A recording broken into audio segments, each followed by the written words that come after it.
जरंग्याला मीच गुणरत्न सदावर्तन जयश्री पाटील आहोत की मुंबईच्या शिवेमध्ये येऊ दिलं नव्हतं. आता परत त्यानं चुळबुळ चुळबुळ वळवळ वळवळ चुळबुळ चुळबुळ वळवळ वळवळ करायला लागलाय. अरे सुट्टी द्यायला तू कोणच बे? हा पावशेरी, तुला कोण विचारतंय बे? सरकारला आणि सन्माननीय जे कोणी कोणत्याही समाजाचे असू देत, उदय सामंत ब्राह्मण असतील म्हणून तुम्ही त्यांना टीका करू शकत नाही. जसं संजय राऊतच्या बोलण्यामध्ये म्हणाला होता की नाही उदय सामंत काय नेते आहेत काय. म्हणजे काही लोकांचा जरंगे सारख्या या लोकांच्या नजरेमध्ये कसं असतंय, मग मुख्यमंत्री ब्राह्मण समाजाचे झाले, उदय सामंतांसारखे ब्राह्मण समाजाचे मंत्री झाले, समजा काय म्हणतात महसूल मंत्री अदर दॅन म्हणजे ब्राह्मण म्हणजे इतर समाजातले झाले, ओबीसी समाजातले झाले, की असे काही लोक बोलत राहतात जे जातीच्या चष्म्यातून पाहतात. ते बघा ना, तुम्हाला सांगतो, ते निंबाळकर, ते जी आपण ती ऑडिओ क्लिप ऐकलेली होती, त्या ऑडिओ क्लिपमध्ये वय काय त्या निंबाळकराचं, काय ते त्या महिलेशी बोलत होता. म्हणजे ती महिला तिकडून म्हणत होती की 96 काय म्हणतात ते 96 किती 96 कुळी मराठा आहे मी. हो, कोणत्या पब्लिक सर्वंट राहिले? मला सांगा, ज्या गोष्टी भटक्या विमुक्तांच्या नेत्यांवर लागू पडतात, खोटे गुन्हे तयार करण्यासाठी, अडकवण्यासाठी, मग ते सन्माननीय मंत्री गोरे ना काय आपले, हा नाही नाही उदय सामंत नाही, ज्यांच्या बाबतीत निलंगेकर हा जयकुमार गोरे हे मायनॉरिटीचे आहेत किंवा जे राज्य करणाऱ्या समाजापैकी नाहीत, आतापर्यंत राज्य करणाऱ्या समाजापैकी नाहीत. ही अशी विक्टिमायझेशनची प्रोसेस आहे ना, ही विक्टिमायझेशनची प्रोसेस काठावरला मराठा समजणारा संजय राऊत असेल किंवा लुडबुड करणारा जरंगे असेल, त्यांच्या डोक्यातच भरलेली आहे. त्यामुळे मला असं वाटतंय की या लोकांना की नाही येणाऱ्या काळात मराठा समाजही धडा शिकवेल, भटका विमुक्त धडा शिकवेल.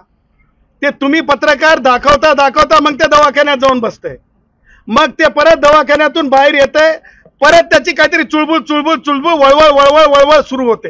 ही वळवळ आणि चुळबुळ जी आहे ना, मी तुम्हाला सांगितल्याप्रमाणे ही फक्त की नाही काय म्हणजे काय भक्कमबाजी आहे. भक्कमबाजीच्या पुढं काही सुद्धा नाही, हे मी तुम्हाला डंके की चोट पे सांगतो.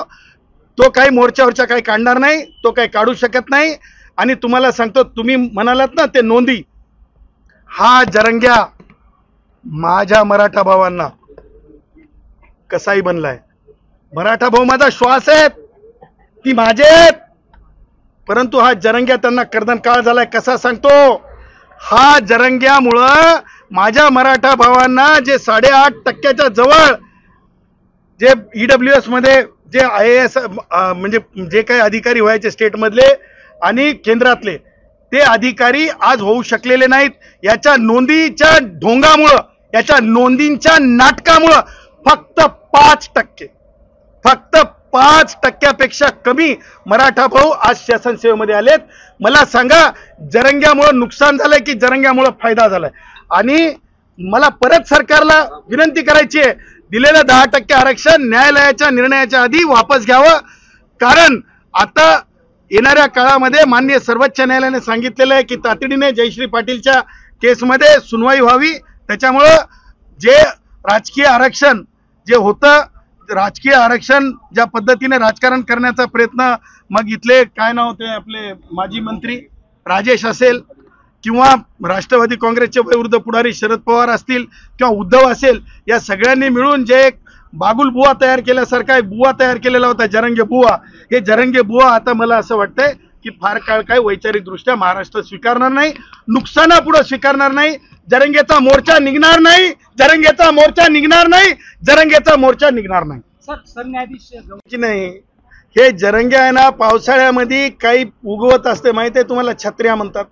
तसं निवडणुका जवळ आल्या ना, हे छत्रे हात, हे जरंग्यासारख्या या की नाही, हे लिफ्ट करा दो असतात, हे कोणासाठी तरी काम करत असतात. मग हे कधी मला तुम्ही बघा तपास करून तुमच्या इन्व्हेस्टिगेशन जर्नलिझम मधून की यांच्या सोबत कोण असतंय.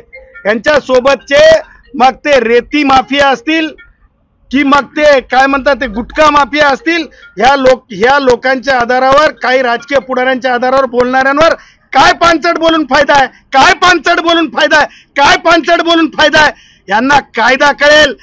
जरंग्याला मीच गुणरत्न सदावर्तन जयश्री पाटील आहोत की मुंबईच्या शिवेमध्ये येऊ दिलं नव्हतं. आता परत त्यानं चुळबुळ चुळबुळ वळवळ वळवळ चुळबुळ चुळबुळ वळवळ वळवळ करायला लागलाय. कारण त्याला माहिती आहे की निवडणुका तोंडावर आहेत. निवडणुका तोंडावर असताना तुम्हाला सांगतो कायदेशीर मुसक्या बांधल्या जातील. वाळून माफिया आता होऊ शकणार नाहीत. तुम्हाला सांगतो माननीय मंत्रिमंडळाने निर्णय केलेला आहे की सामान्य कष्टकऱ्यांना सामान्यांना घरकुलासाठी जर आता वाळू लागत असेल तर सन्माननीय बावनकुळे साहेबांनी स्पष्टपणे सांगितलंय.